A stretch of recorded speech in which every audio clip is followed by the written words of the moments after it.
Okay, welcome back to the life and suffering of Sir Brante. Let's jump right into it. Last respects. The night of grandfather's death shook your family to the core.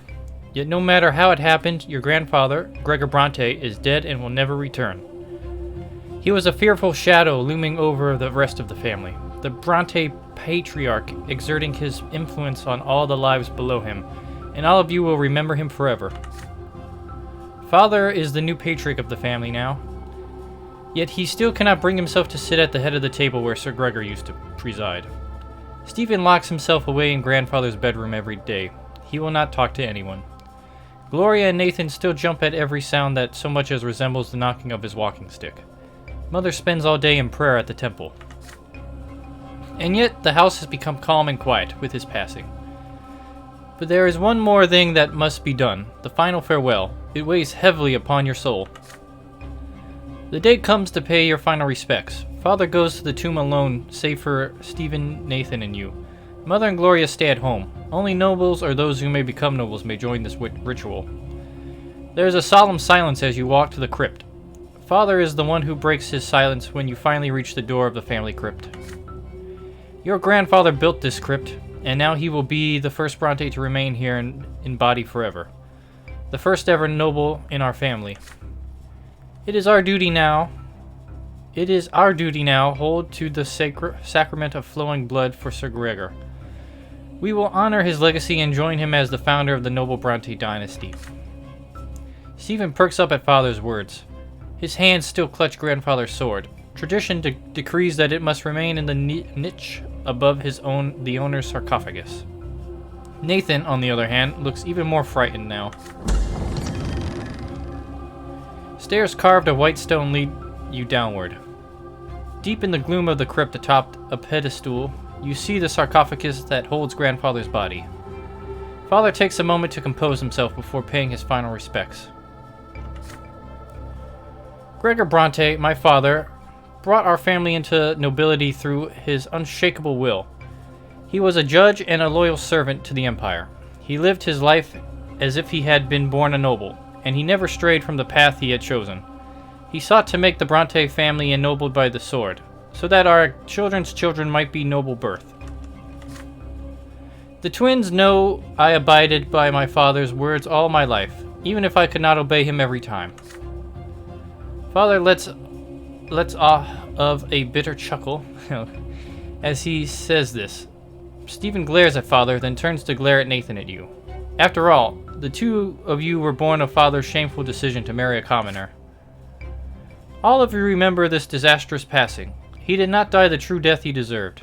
Yet we all must know that he fought for the future he believed in, to the very end. And he would be proud to see his family bid him farewell with the sacrament of the nobility. Stephen still glares at Father sullenly.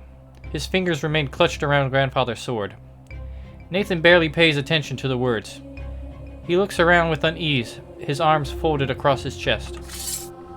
Father reaches into his jacket and pulls out a slender dagger, thin and sharp. He takes off his gloves. Watch me carefully, my sons. Make a small cut on your palm of your hand and let your blood flow into the duct of the wall of the crypt. It will join your grandfather's blood here and flow forever. Then ancestor and progeny will become as one. We shall enter our family's blood tide and receive grandfather's final blessing. For his blood flows first in our blood tide. He will respond to you. You are a part of him and he is a part of you. Great. With a quick motion, Father slices his hand and holds the bleeding cut above a small opening in the wall. Then he hands the dagger to Stephen. Stephen cuts his hand without hesitation and does as Father did. You receive the dagger next. The dagger's handle feels warm. You hesitate for a moment and look at the palm of your hand. If you participate in this ritual, you will enter the Brante blood tide. You, a low-born child, a child who is still a commoner. Are you ready to claim your legacy as a descendant of the noble Brante? The eyes of your father and brothers are upon you. Nathan, the youngest, will follow your example. You are certain of this. Okay, so we can give the dagger back, bleed, or ask for grandfather's blessing, which is not an option. So,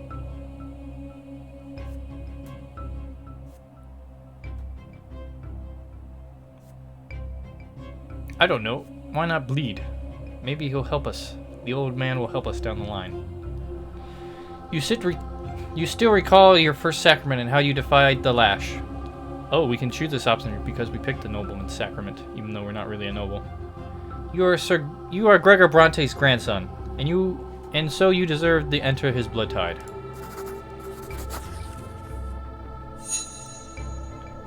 You remember that fateful day when you were 8, the day when you tried to choose a different lot for yourself. You violated the ritual of the temple, you kissed the sword, and against all odds, you said you had the right to be a nobleman. And now you must confirm this right. You must join the Brante blood tide.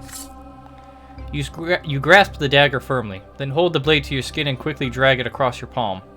Drops of your blood fall into the duct, flowing further into the crypt as they combine with the blood of your father and brother. The fresh wound burns on your hand. What are you doing, Angelo? Why did you have to take these two along, father? This ritual is for nobles, and you two aren't even noblemen. His eyes meet father's stern gaze. No one is to interrupt the sacrament. Indignant as he is, Stephen falls silent. You hand the dagger to Nathan. Your younger brother hesitates. Father offers to help him, but Nathan shakes his head. Finally, he makes a cut, and Nathan's blood joins yours into the duct of the crypt. The deed is done. It is time to close the sarcophagus. The lid falls into place with a heavy, resonant thud. Then suddenly, you all freeze as each of you hears your late grandfather speak to you. His voice is loud as it rings into the depths of the crypt, and yet he speaks to each of you separately. So you think yourself my descendant, son of a low-born woman? Very well. Time will tell how much nobility you have within. But know this, I am your ancestor. You are my flesh and blood. I will be watching you always, and my shadow will follow you forever. Do not let me down, boy. Grandfather's voice falls silent. You glance at your father and brother, astonished, save for Stephen. Everyone else is dumbfounded as well. The ritual is complete. Stephen reverently kisses the grip of the grandfather's sword and places it in the alcove above the sarcophagus. Once all is done, you leave the crypt together. Cool, fresh wind blows in your face as you return to the surface. Stephen storms off the carriage fuming. Father stops halfway to the carriage and hugs Nathan and you briefly. Now your blood belongs to the dynasty of Sir Gregor Brante as well. Okay. Well, hopefully that works out for us. You join the blood tide of the Brante family.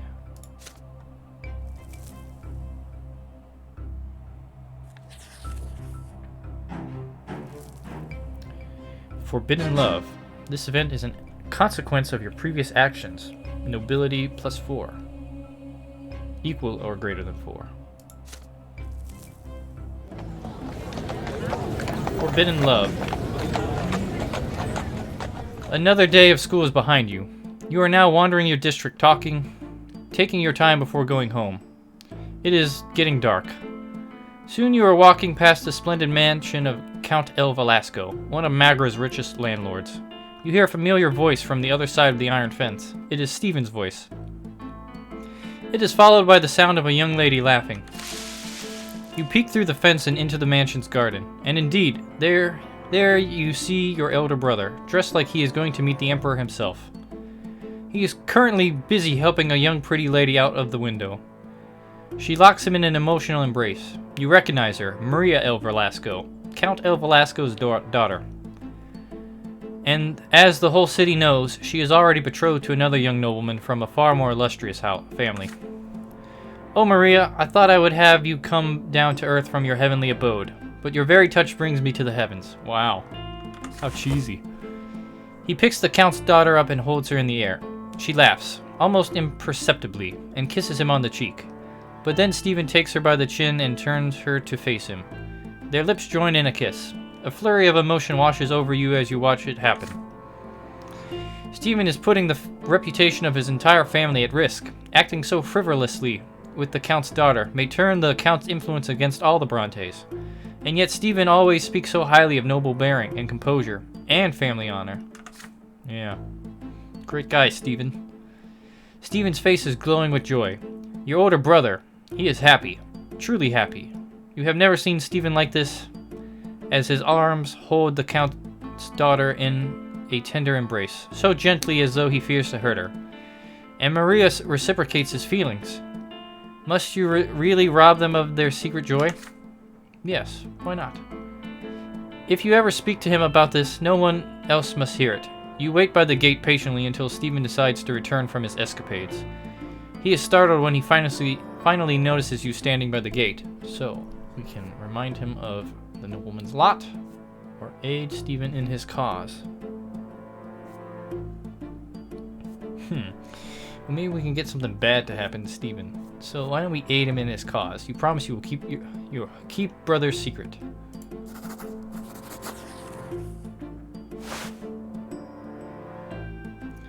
What are you doing here at this late hour, Angelo? Is there something you wish to tell me?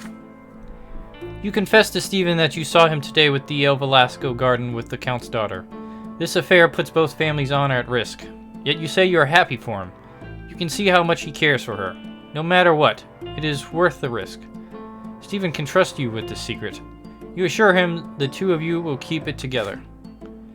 Stephen reacts to you with anger at first, but your supportive words calm him down. You've got all the makings of a professional spy, but you're right. The risk is too great. Your aid will not go amiss. You are no nobleman yet, but I hope your word is worth my trust. From that day on, you helped Stephen and Maria avoid attention on many occasions. You even have to distract El Velasco's manservants and lead them away on a wild goose chase through the district.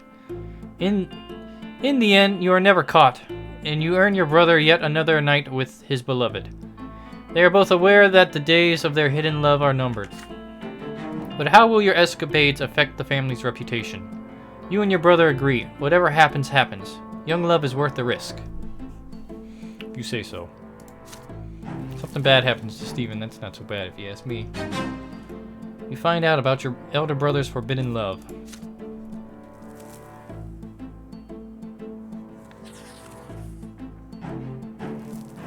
Okay, another event. The poets. Because our ingenuity has hit 4 now. Today, you and Thomas are to explore the streets of the castle district. You delve deep into the district, right to the old siege walls of Anazote. The city needs these walls no longer. There are no more enemies left in the Empire to fight. Since the twins descended and chose the Tempest dynasty to rule the Empire, it is spread over one sea to sea, bringing its rule and peace to for many generations. Yeah, struggling reading that one. The two of you gaze in awe at the old charcoal black marks on the former fortress's walls. They say magic wielders during Charmilonides' rebellion couldn't conjure gusts of fire with their own hands.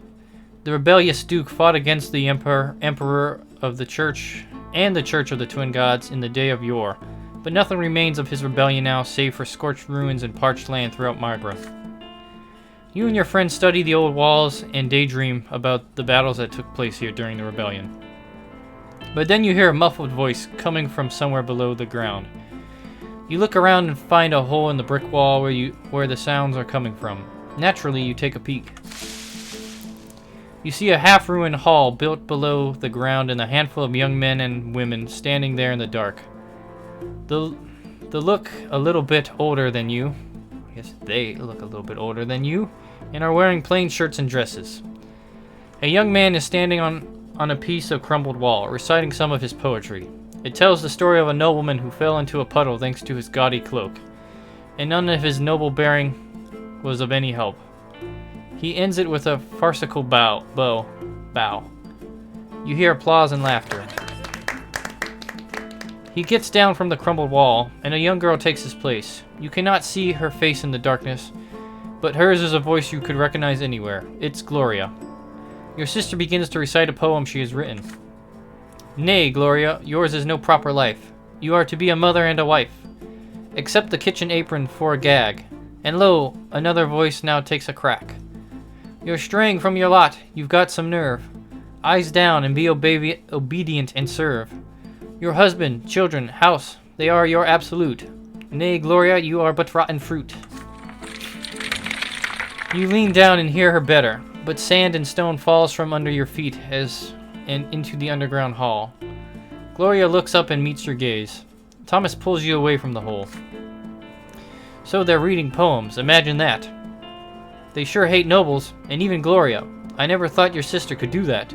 But they're sure gonna be in trouble. They're sure gonna get in trouble if they are spotted by an adult. Bad-mouthing a noble will get you flogged into next week. Not to mention all the trouble you can get into for writing poems if you're a commoner. You better tell your sister to lay off. We'd better stay away from them too. It wasn't that good of a poem, Thomas. You nod. Being around these people puts Gloria in greater danger. But you know your sister, and it will not be easy to tell her this. Your adventure to the castle district is done for tonight. You and your friends return home. During dinner, Gloria will not look at you. Her hair is all disheveled. She's afraid, or is she ashamed?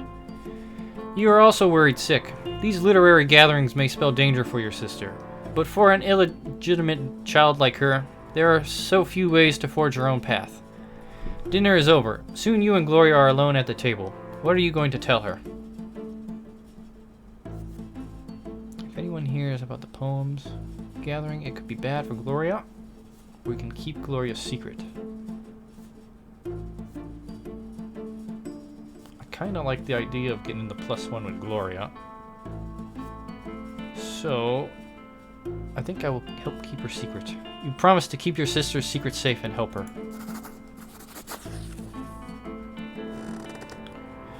Gloria finally looks at you. You wink at your sister and promise to keep her secret. You praise the poetry you were able to overhear and confess that you were impressed. A big joyous smile appears on her face. I'm so happy, brother. I thought you were going to tell me to stop going there and say that Mother says about the lot. But I'm glad you're not like that. Me and my friends. Without our poetry, we don't have anything else left. Nothing but our abysmal daily lives. At least we can laugh about it this way. You get serious and tell her that her friends need to work much harder to hide their meetings. After all, this secret passion could end badly for them if they get caught. The best way out of this is to meet in a new place every time. You list off several abandoned places nearby where nobody will look for them. You promise her that if she ever comes close to danger, you will be there to protect her. I'm such a great brother, aren't I? Gloria nods and plants a kiss of sisterly joy on your cheek. Okay, a little weird. No kisses, please. Okay, you discover the secret society your sister Gloria has joined.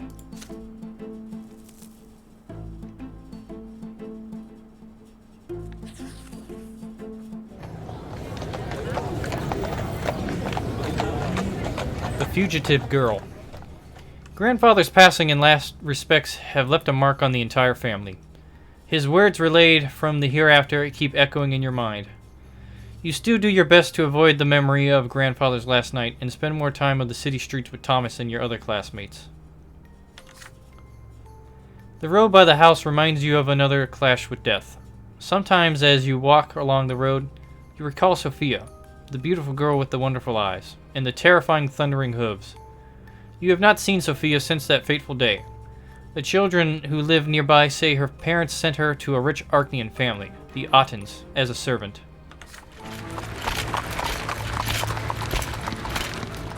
The sun has set. The pillar shines palely in the dark sky. Thomas is ill, so you decide to visit him and tell him the latest news. The streets seem oddly agitated tonight, full of horses, cloaked men, strange faces, and hushed voices. A young nobleman in a heavy embroidered cloak is walking back and forth, clutching at his sword nervously. There's a grimace of rage on his delicate blue face. He is an Archnean. You overhear voices. Sir Otten, the girl's not at home. We searched the house. Her parents swear she ran away from home too. They claim they wanted to bring her back. Just do whatever it takes. Turn this loathsome district upside down if you must. But bring my servant back to me. She's here. Sophia, ran away from an Archnean? How can this be? There's only one place in the entire street where a person could hide. The abandoned Morel house. 4 houses away from yours. You head there, doing your best not to attract attention. Wonder why we would do that. The lopsided house built of yellow bricks has been abandoned for 20 years or so. You remember playing there as a boy. You glimpse a figure inside even before you enter. A pair of eyes glitter in the dark. You would recognize them after another 4 years. Even after another 4 years. Sophia has grown up. She is almost an adult now, and her face is full of fear. She is not the easygoing girl next door that you remember. She finally recognizes you. Oh, it's you, Angelo. Be quiet. They are all looking for me. I ran away from the youngest Otten.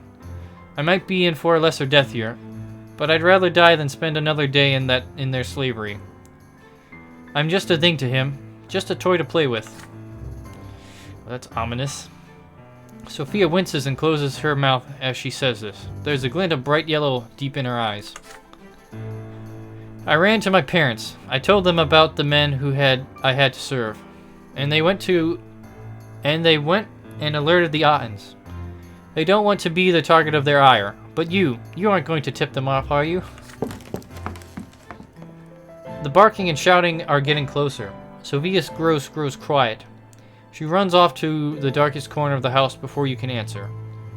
One of Otten's servants is so close you can hear his cloak swishing against the ground. He notices something and calls for the others. There are more voices around you now. They approach the house from the yard and surround it. One of them seems particularly snappy, annoyed and impatient. You have already heard the voice today. If you're in there, girl, you'd be wise to come out and quit wasting my time. All will be forgiven and you will go back where you were. You know it. And if you don't, I'll drag you out by the hair. The hilt of the young Archnean's sword bashes at the door. He is about to lose his patience for good. Sophia hugs the wall in the dark, trying to stay still. She glances at you.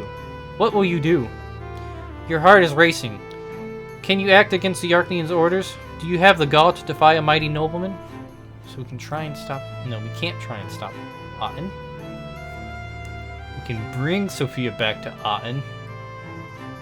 Which seems not so nice. We can help her flee. Or we can hide alone. So I think it's probably going to be one of these two options, but I have to say, I don't know if I want to make enemies by helping Sophia. And I'm kind of interested in getting my willpower up, so I'm kind of thinking, as terrible as this sounds, to leave Sophia alone. Hide alone. Things have become too dangerous. You are not able to influence the fate of Sophia.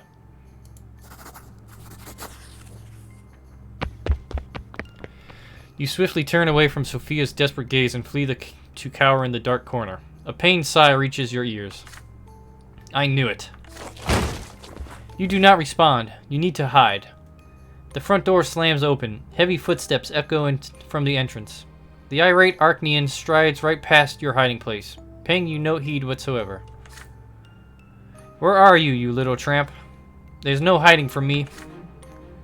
A shadowy figure streaks past you. Sophia? A high-pitched, furious scream slices through the silence.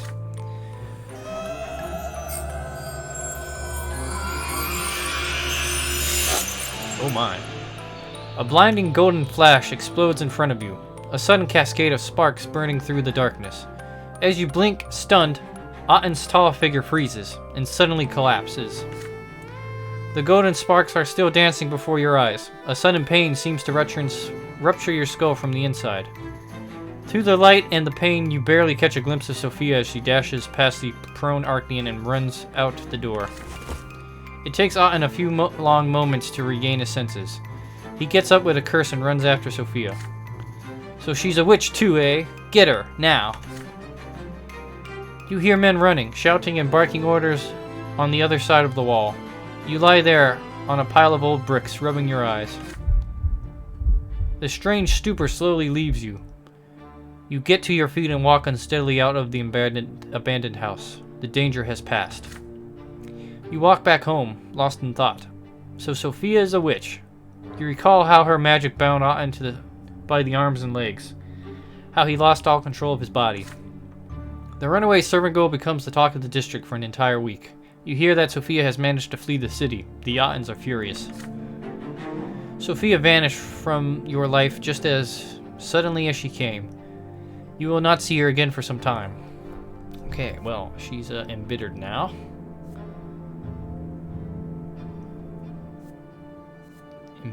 After what you did, Sophia realized that the world is cruel and does not deserve to be spared. Okay.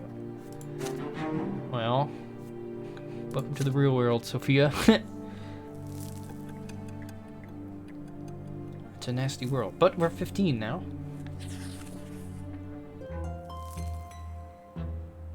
Year 1133, summer. The blood-stained sermon. You are about to turn 15, just one step away from adulthood.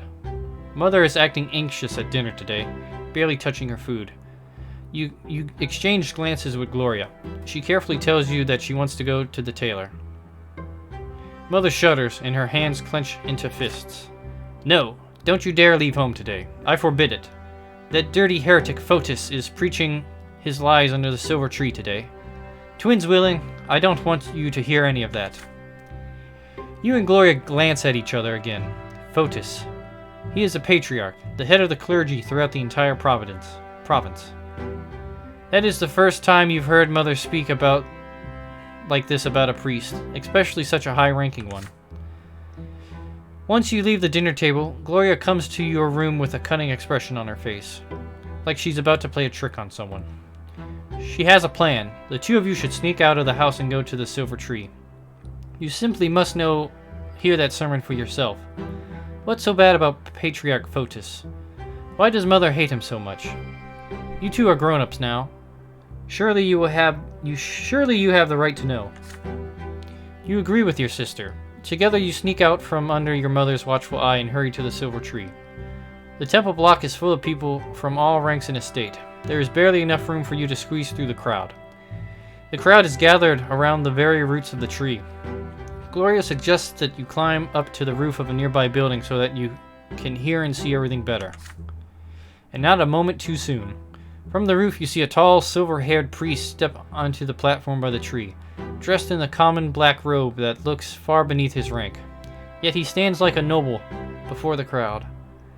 Behind his back is a banner flapping in the wind, the open book. This is the symbol of the new faith, the crowd whispers. The patriarch holds his hands up to the sky, and the entire temple block grows quiet. He begins his sermon, his bright voice rolling across the square. Fotis speaks of a great mistake. We entrusted ourselves to the lots as the only way to fulfill divine providence of this world. But for all these years, the will of the twins has been interpreted by a single man, Prophet Isateus. The twins are ever watching from atop the shining pillar. Of this we have no doubt, but how can we so blindly believe that we truly follow their will by following the lots? Have we not seen the three lots of Isateus fail again and again to answer the questions of how we ought to live our lives? Have we not seen divine change their lot in life again and again without being smitten by divine wrath? Every person born, whether human or Arctian, low-born or noble, must find their lot and their way to the gods on their own. From now we will seek the gods in the accounts of their own lives, in their own acts in this world, and in their own words as they echo within us.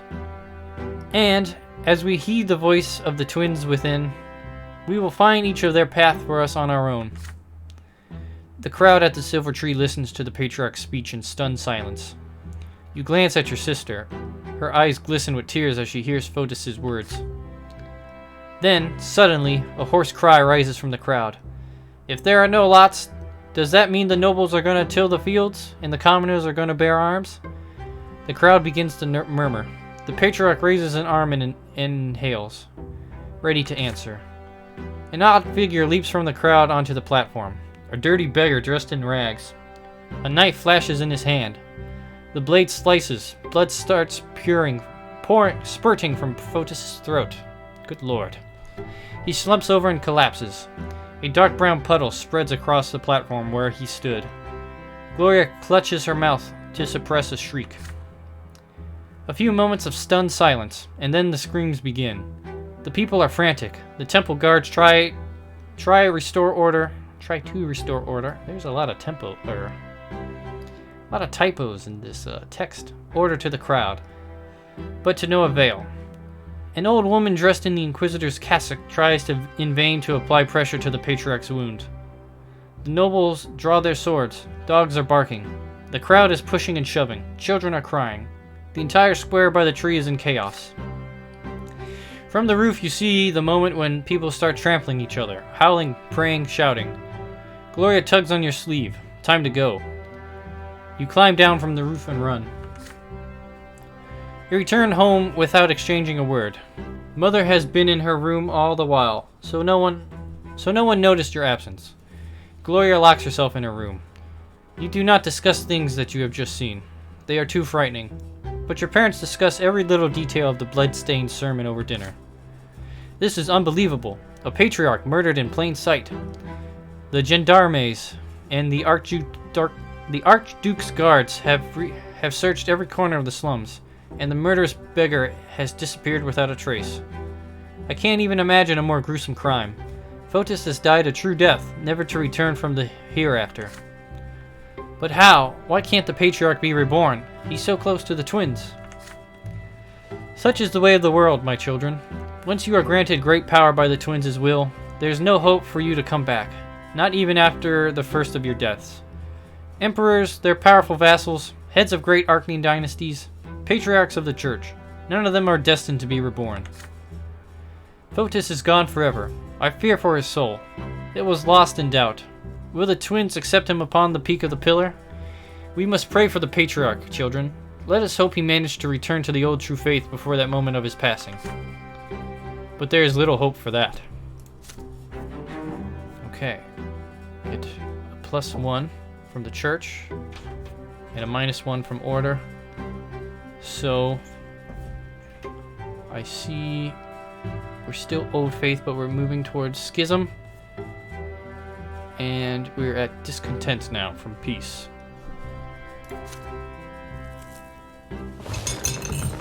Okay. And with that, I think I'll go ahead and pause here. Thanks for watching. I really appreciate it. More to come. I love you. Not really.